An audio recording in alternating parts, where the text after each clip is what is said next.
Welcome to all Marty here with Warehouse and Operations as a Career. Everyone having a productive and prosperous week, I hope. This week I've been giving a class on forklifts and material handling to a group of ladies and gentlemen that had never been in the warehouse before.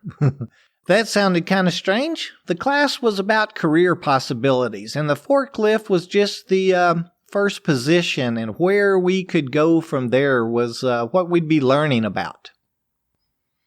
One of the things everyone noticed was the recurring theme of safety and focus, and how often the word responsibility seemed to pop up. It was almost in every other paragraph. If we've worked in a mall or retail environments, or maybe the restaurant industry, I could see how many things our industry considers an employee's responsibility could be thought of as picky and almost harassment if they were brought up. One such thing that comes to mind is attendance and being tardy.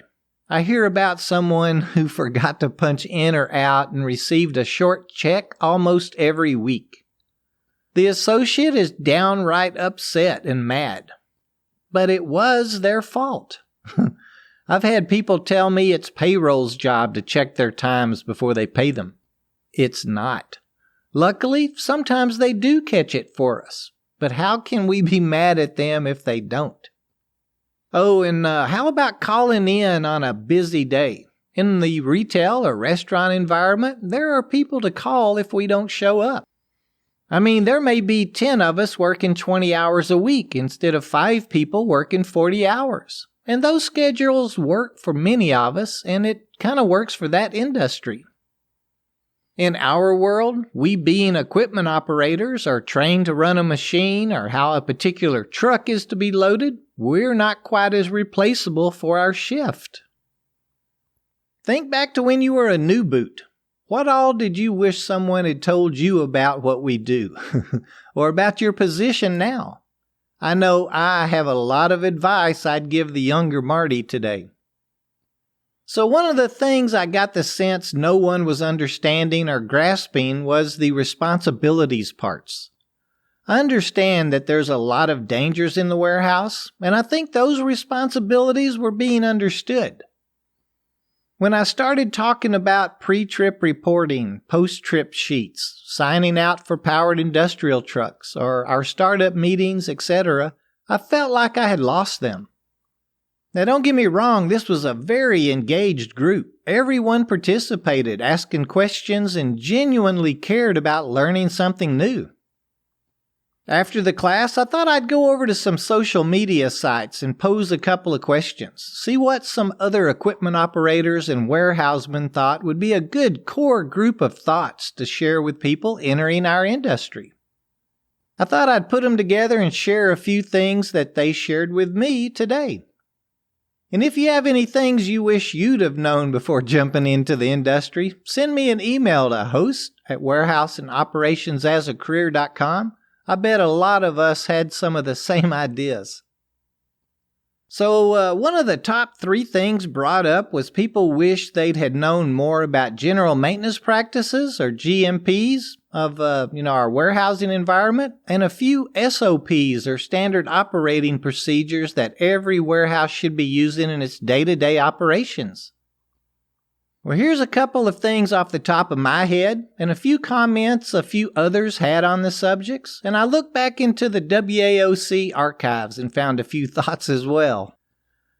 So simply put, GMPs are practices required in order to conform to the guidelines recommended by agencies that control or oversee the sale of food products, drug products, and many different work environments, as well as several other regulated industries. Many companies can get very detailed here, and you'll find they may be much more organized, clean, and proficient than the ones that only write down and document the bare minimums. Some of the replies came from within the food service distribution arena, so let's speak to a few used in that industry. The FDA and USDA will be the 2 primary agencies you'll hear about, along with your local, city, and state agencies. Your facility may utilize third-party companies such as AIB or BRC to come in once or twice a year to perform a mock audit. This is a good thing as it prepares us for or helps identify any deficiencies that may be present before the scheduled or surprise visit by another agency. We need to remember that we're paying them to train us and give us a grade so, we'll know how we're doing as a whole organization. Now, I wouldn't be afraid of any of these regulatory agencies, but do respect them. They will be very informational and they're all fair with us as well. They are there to ensure our food and drug products are safe and wholesome, and they work hard to hold us to high standards. Really, if you're not part of the responsible teams that's involved with audits or preparing for audits, get with your management team and let them know that you're interested in helping out. It's all about learning and getting noticed, right? Let's talk about some pretty standard GMPs that should be in place and documented at every warehousing facility. Now, I say documented as that's 90% of what GMPs really are. It's the stated policy and then documented that it's being explained to you and documented that those rules are being followed. Whenever we're hired on and we go through our orientation, our company should have covered a few general things with us and probably had us sign a sheet of paper listing the do's and the don'ts, if you will. Things like no gum chewing or using mints or candy in the warehouse. No glass containers outside the break room. No sodas or sugary drinks in the warehouse.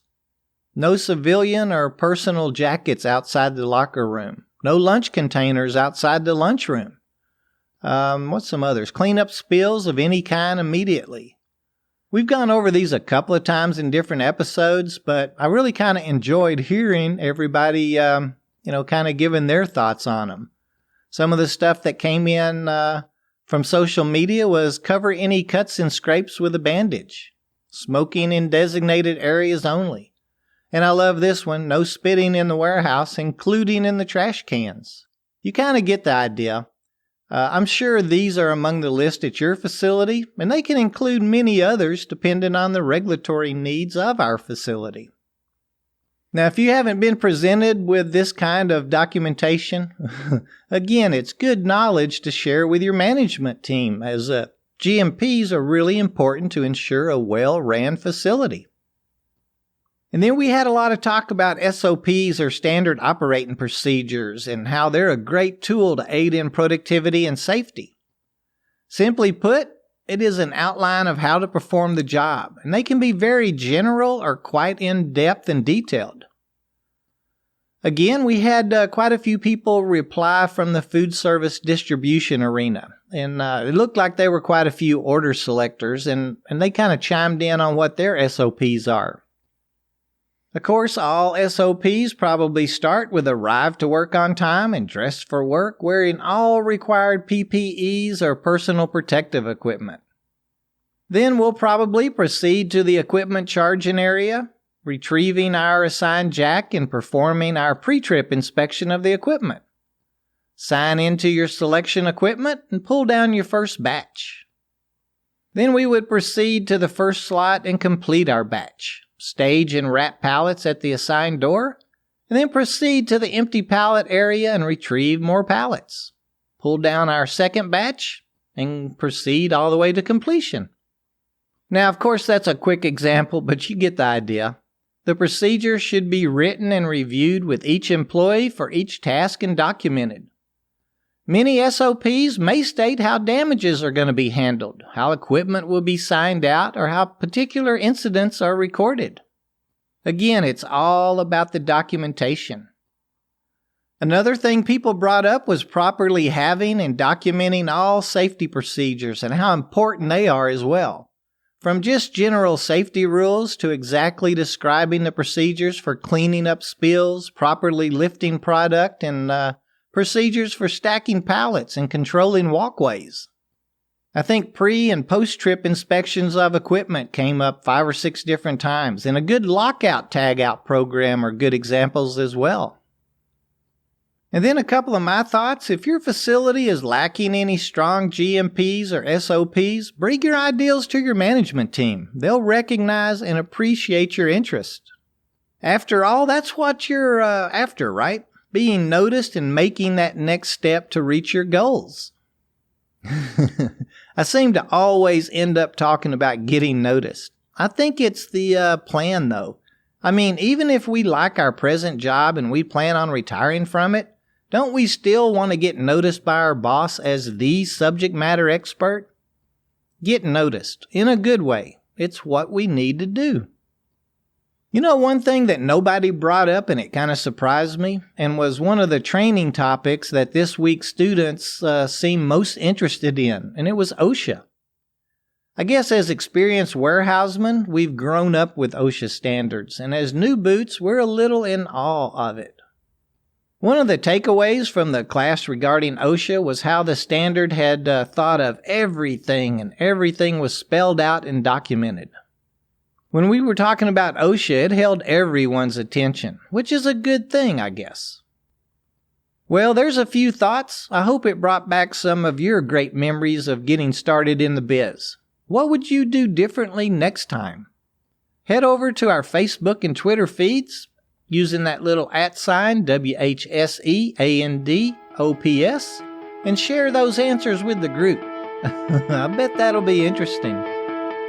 Until next week, be safe, and let's all mentor a new boot this week.